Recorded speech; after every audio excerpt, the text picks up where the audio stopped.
pernah ada kasus mungkin tahun 2013 di Pakistan, produk yang sudah dinyatakan halal di sini ketika diekspor ke sana kok menjadi tidak halal. Sampai yang terbaru mungkin Cak ya, itu baru mungkin sebulan ini ya, mereka juga kita membuat branding semacam kertas halal. Kertas halal.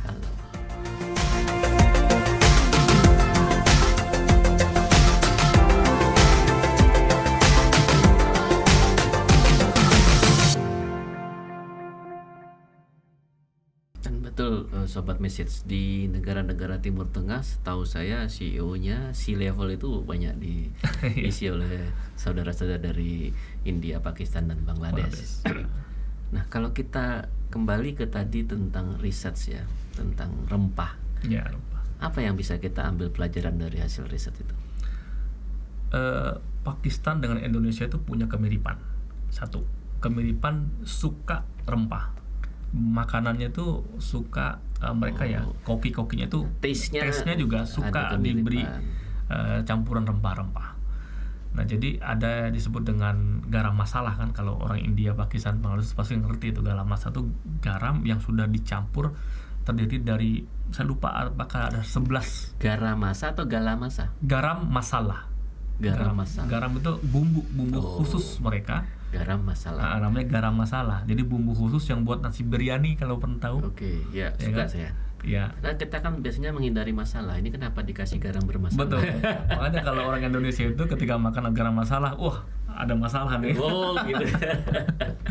Menarik. Muncul masalah baru kan ya. Sebetulnya garam masalah itu campuran dari berbagai macam rempah. Entah 11 atau 12 saya lupa.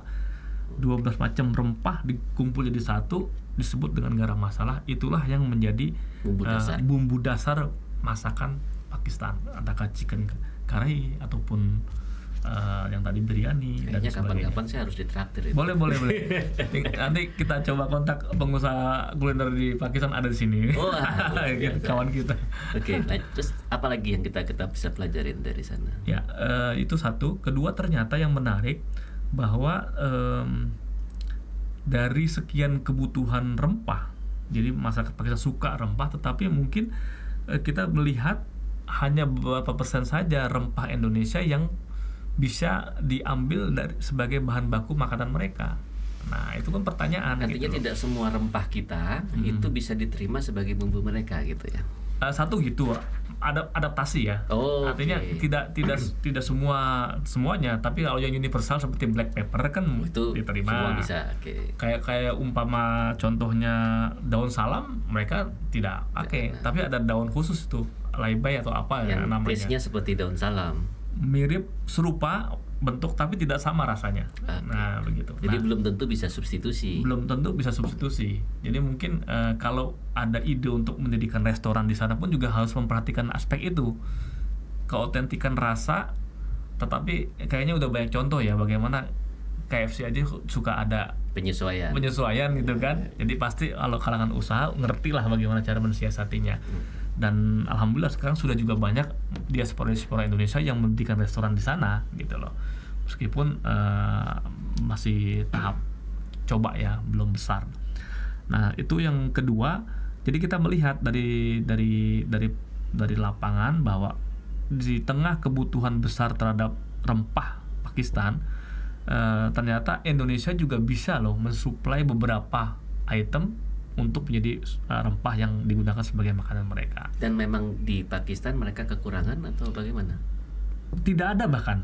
Saya kasih contoh mungkin seperti kayu manis. Kita banyak, ya kan? Kemudian jahe. Mereka tidak ada tanaman jahe di sana. Kita macam-macam malah jahe. Tapi mereka itu kebutuhannya sampai $59 juta mungkin untuk. Berarti selama ini impor. Selama ini diimpor dari negara? Dari macam-macam, dari negara-negara sekitarnya. Tiongkok, dari negara-negara Sri Lanka, dari kayak Kapulaga juga. Berarti sama. Indonesia harus ambil peran lebih ya di situ.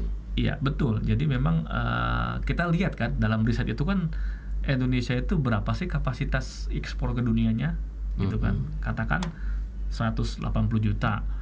Kemudian Pakistan berapa sih impor tahunannya? dari dunia, katakan 59 juta. Kita berapa persen di situ? Nah, kita berapa persen dari situ?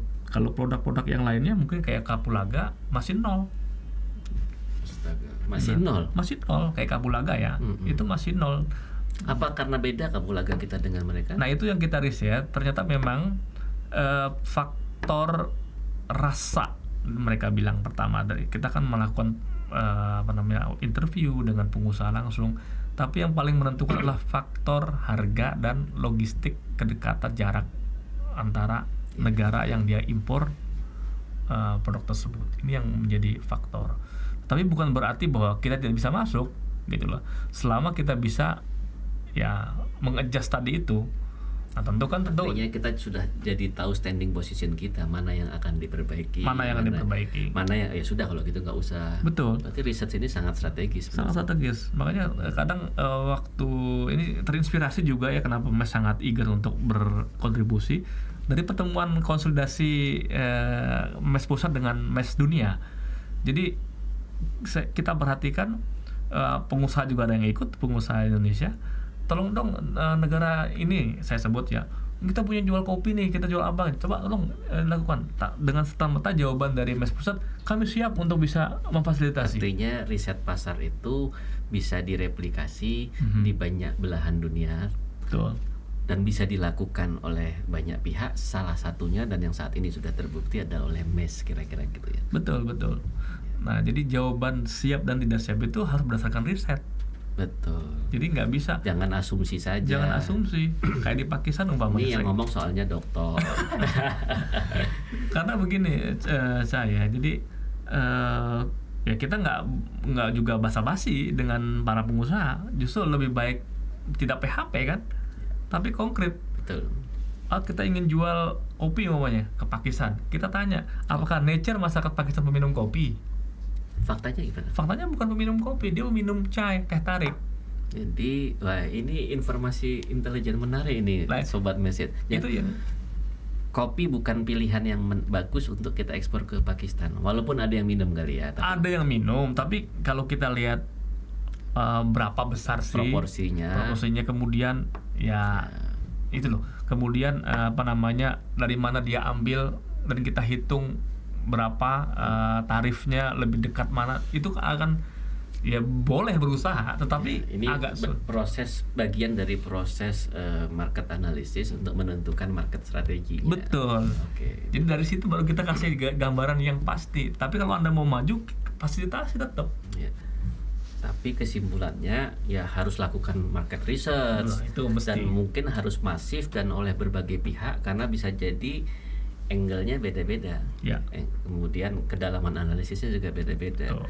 Dan pada kesempatan yang kemarin MES melakukan, tentu ada angle tentang ekonomi syariahnya. Betul. Dalam hal ini tentang kehalalan dan sebagainya. Ada temuan menarik nggak dari riset itu?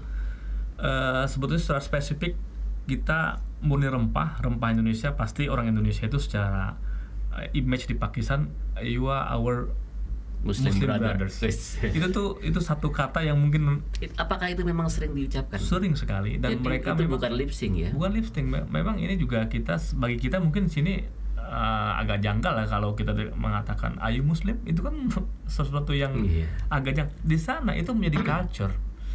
Bahkan kalau umpama Indonesia sebetulnya ini sebagai sebuah panggung terbuka ya, artinya pengusaha Indonesia tidak usah dia menawarkan barang dulu, dia katakan Anda Indonesia, konotasinya Anda Muslim, Anda welcome di sana. Itu sebetulnya. Jadi secara lingkungan datang aja ke Pakistan, itu kita sudah di welcome. Sudah welcome, jangan jualan dulu. Itu sudah mempersingkat masa pengenalan. Sudah memberikan masa pengenalan. Dan meruntuhkan barrier komunikasi di awal sebetulnya. Betul. Nah ini yang ingin kita tempuh juga. Nah kalau umpama terkait apa tadi yang tentang halal ya. Iya. Nah ini yang kita pernah alami juga, bahwa yang terkait sertifikasi itu kan penting juga sekarang yang sertifikasi halal. Sertifikasi halal. Jadi pernah ada kasus mungkin tahun 2013 di Pakistan, produk yang sudah dinyatakan halal di sini ketika diekspor ke sana kok menjadi tidak halal gitu, kira-kira begitu. Dinyatakan tidak halal. Ya, mungkin belum dikenalnya logo halal Indonesia ketika itu oleh otoritas sana. Jadi bukan dinyatakan tidak halal, tapi belum dikenal kehalalannya, sertifikasi kehalalannya. Nah, itu mungkin jadi satu temuan. Tetapi bagi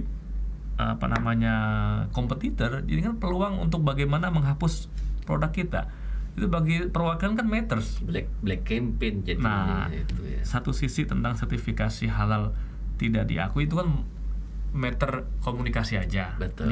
Tetapi kalau udah ada pihak lain yang katakan ada produk yang serupa yang ingin masuk dari negara lain sehingga menggunakan itu, ini kan kita nggak boleh tinggal diam gitu. Oh ya dong, kita harus bela. Iya. Nah, tapi ini satu fakta juga akhirnya membangkitkan sebuah analisa juga di MES juga, bahwa memang kita sudah waktunya untuk bisa harmonisasi tadi yang kita sampaikan tadi dengan di sebelum podcast ya, bahwa perlu kita itu ada langkah harmonisasi standar halal, sertifikasi halal. Harmonisasi sertifikasi halal antar lembaga sertifikasi halal di Indonesia dengan berbagai dunia. Internasional artinya. Sehingga bisa saling mengakui, saling memahami. Ya, itu sangat penting sekali karena memang itu trennya seperti itu. Nah, ini itu memang belum dilakukan di level internasional. Peraturannya baru dibentuk 2022 oleh Peraturan Menteri Agama Indonesia. Untuk di Indonesia. Ya, strateginya yang harus kita boost. Di dalam peraturan itu esensinya apa? Jadi untuk peningkatan dagang produk halal keluar, jadi untuk saling pengakuan sertifikasi halal Indonesia dengan negara sahabat itu perlu dilakukan sebagai salah satu tool untuk peningkatan saling kerjasama produk halal. Kalau nggak salah ada istilahnya itu mutual something. Ya, mutual recognition. Mutual recognition. Jadi ada semacam pengakuan yang sama antar dua pihak. Nah, itu mungkin yang bisa ditempuh juga dilakukan oleh MES sebagai ya kita kan second track diplomasi lah ya. Kalau diplomasi utama kan mungkin dari pemerintah ke pemerintah. Tapi sebagai civil society katakan seperti itu, organisasi diaspora dan masyarakat perlu juga ke depan itu MES menjadi satu program bagaimana mendorong terwujudnya kerjasama saling menghargai tadi, penerimaan, pengakuan, recognition otoritas halal Indonesia dengan otoritas halal setempat. Artinya ini menggambarkan bahwa kebutuhan itu memang dari grassroots ada kebutuhan. Betul. Kemudian secara diplomasi antar negara dilakukan juga, dan ini akan mengakselerasi proses kira-kira gitu. Betul. Wah, luar biasa itu kalau terjadi, dan itu tidak hanya bilateral, itu bisa terjadi multilateral. Jadi di sini perannya mungkin harapan kita ke MES salah satunya ya, untuk bisa menjadi istilahnya pendorong lah ya, untuk bisa mewujudkan ini terjadi gitu loh. Karena mungkin pangsanya kayak makanan aja sudah tahun 2028 kita bisa lihat berapa triliun bahkan 4 triliun US dollar kan untuk pangsa makanan aja gitu loh. Dan itu sangat besar potensinya. Biasanya kita kalau bicara perdagangan itu kan ada barang dan jasa. Kemudian industrinya mungkin produksi juga investasi. Dengan situasi yang seperti saat ini, apakah masih ada peluang-peluang investasi? Bukan dari sana ke sini ya. Karena investasi saya lihat itu tidak hanya investasi besar, kadang antar pengusaha menengah atau kecilnya juga melakukan. Adakah peluang-peluang investasi para investor Indonesia untuk dilakukan di Pakistan? Memang kita berharap masuk juga ke sini gitu. Tapi kalau ada peluang bisnis yang bagus, why not kalau para investor kita juga bisa ekspansi ke negara lain. Mungkin ini juga yang menjadi pemikiran kita selama ini.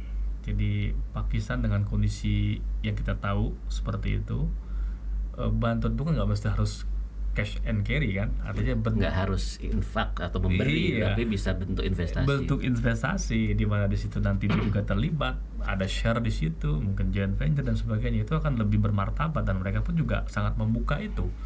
Nah, ini yang selalu dan kedutaan terutama ya, untuk bisa mengencourage pengusaha-pengusaha Pakistan Indonesia untuk bisa melihat pasar dan peluang itu. Baru 2 tahun ini kan sudah Indofood ya. Berarti ada investment forum di sana yang mengundang.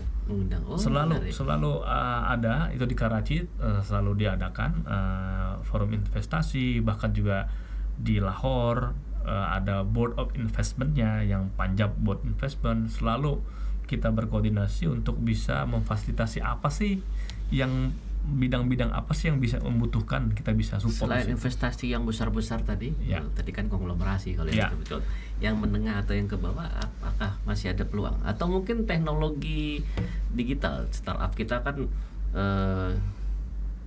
termasuk yang Indonesia itu termasuk yang maju ternyata di kalangan Oki untuk dunia digital.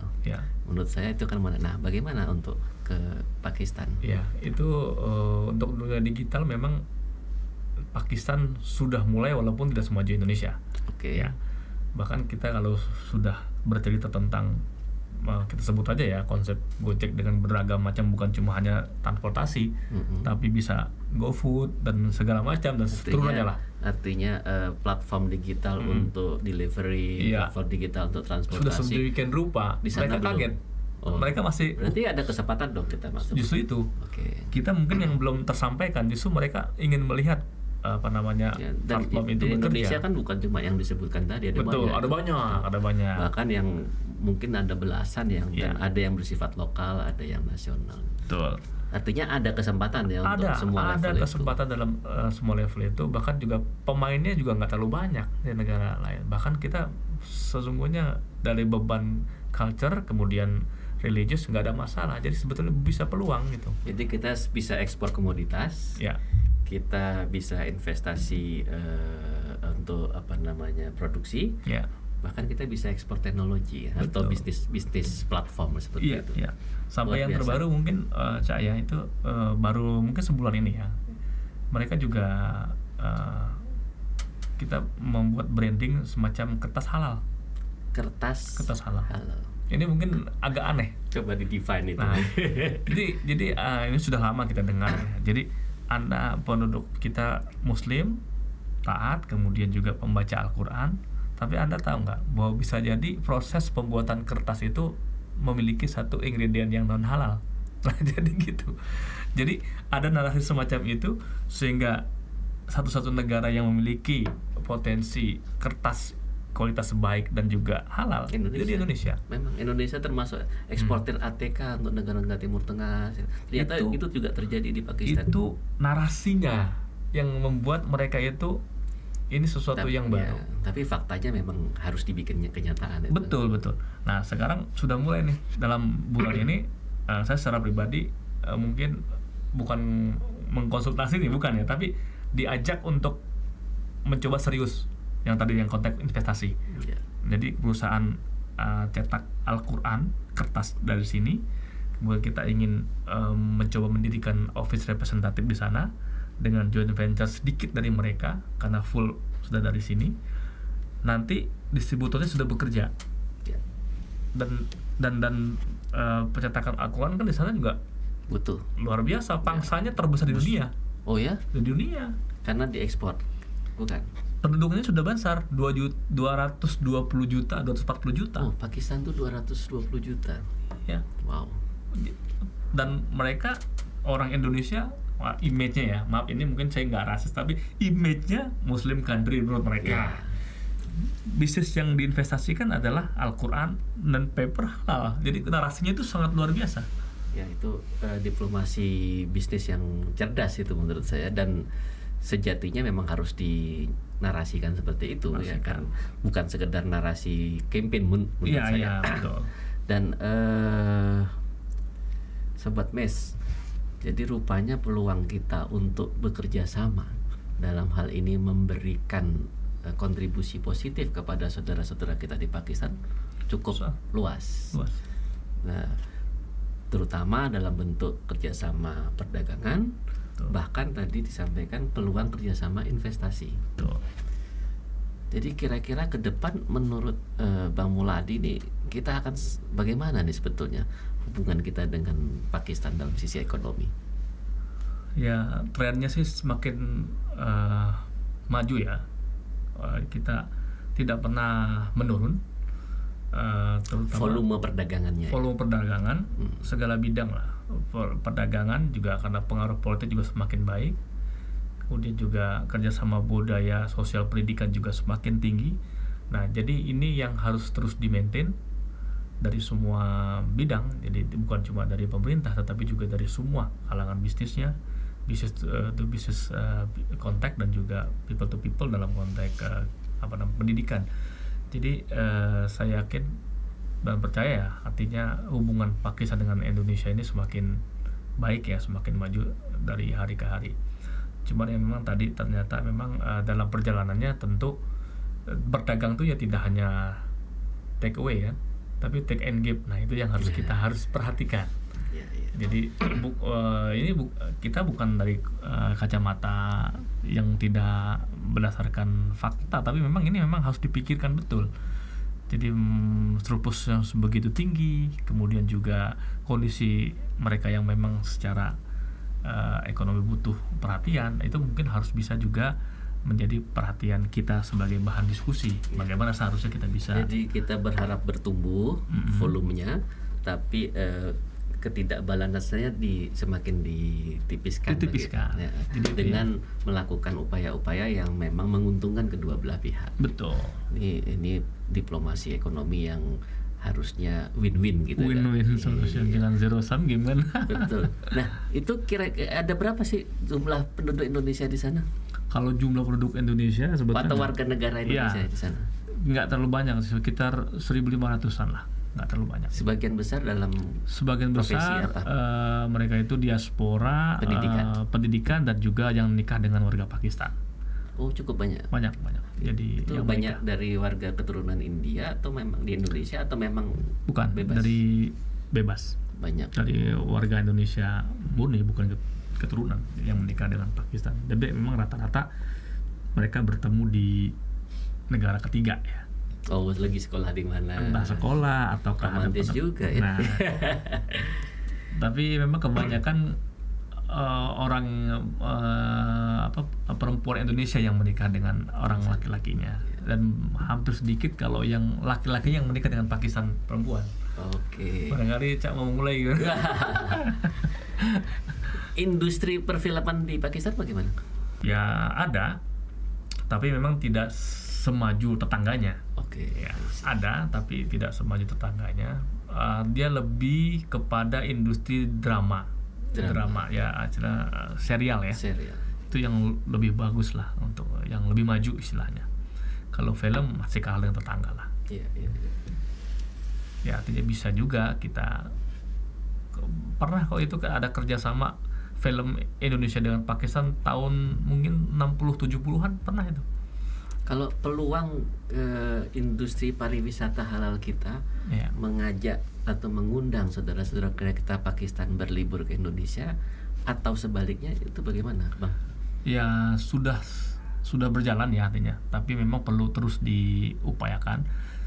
Jadi memang dalam setiap tahun pasti kedutaan itu mengirimkan kayak semacam travelog ataupun para influencer, wartawan itu untuk ke beberapa destinasi Indonesia kayak di Jakarta, Bali, Labuan Bajo, kemudian juga yang destinasi-destinasi yang favorit ya, untuk diberitakan baik di televisi ataupun di koran, dan itu dibaca atau dilihat oleh publik Pakistan. Dan itu berlangsung sudah sekian tahun, dan memang intensitas kunjungan itu selalu meningkat ya. Kalau pas COVID mungkin kita bisa katakan turun, tetapi trennya selalu meningkat itu, walaupun tidak sebanyak tetangganya lagi untuk bisa. Kalau sebaliknya Indonesia berpariwisata ke sana, ini yang mungkin yang harus saya katakan tidak seimbang juga, gitu loh. Dari Indonesia mungkin kita lihatlah faktor CNN efek lah ya, bagaimana Pakistan kemudian seperti apa. Tapi menurut Bang Muladi sendiri sebetulnya kalau andai kata saya mau berlibur ke Pakistan, mensarankan kemana? Northern area itu udah orang bilang di situ mungkin mirip dengan Switzerland ya. Oh ya? Iya, sangat indah. Jadi bukan panas di situ, dingin. kalau musim panas ya panas, tapi kalau musim dingin ya memang salju. Bahkan ada daerah view-nya yang bagus gitu ya. view-nya sangat bagus, indah. Kota apa yang harus kita tuju ya? Kita kan bikin planning. Iya. Saran saya kalau umpama ke Pakistan, ke Northern area bagian utaranya, itu bisa naik ke Swat. Swat itu hanya dari Islamabad sekitar maksimal 5 jam sudah sampai. Berarti kita mampir ke Islamabad kemudian. Islamabad itu di tengah-tengah menuju pintu masuk ke Northern areanya. Dari situ bisa lewat darat, bisa lewat ataupun menggunakan pesawat ke Hunza, itu yang perbatasan wanita ataupun lakinya itu putih sipit-sipit tapi bukan kayak Tiongkok murni. Pernah dibayangkan lah itu. Agak susah membayangkan. Susah ya. Nanti kita lihat fotonya lebih gampang. Hunza itu luar biasa. Indah. Jadi Sobat Mes, perdagangan tidak hanya membicarakan untung, tapi kita ada persahabatan di sini, dan kita harus melihat mutualistis dari semuanya, dan membantu tidak harus dengan memberi, tetapi mempermudah proses, menyeimbangkan berbagai hal. Itu menurut Bang Muladi juga akan memberi efek bantuan yang positif.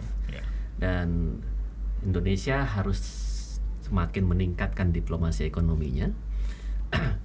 Salah satu sudah dilakukan oleh KBRI bersama juga dengan MES Indonesia, perwakilan khusus Pakistan, melakukan market research. So nextnya adalah action, dan saya yakin pasti MES akan melakukan tindak lanjut karena MES penuh dengan inovasi-inovasi dan gerakannya terus berkembang pesat.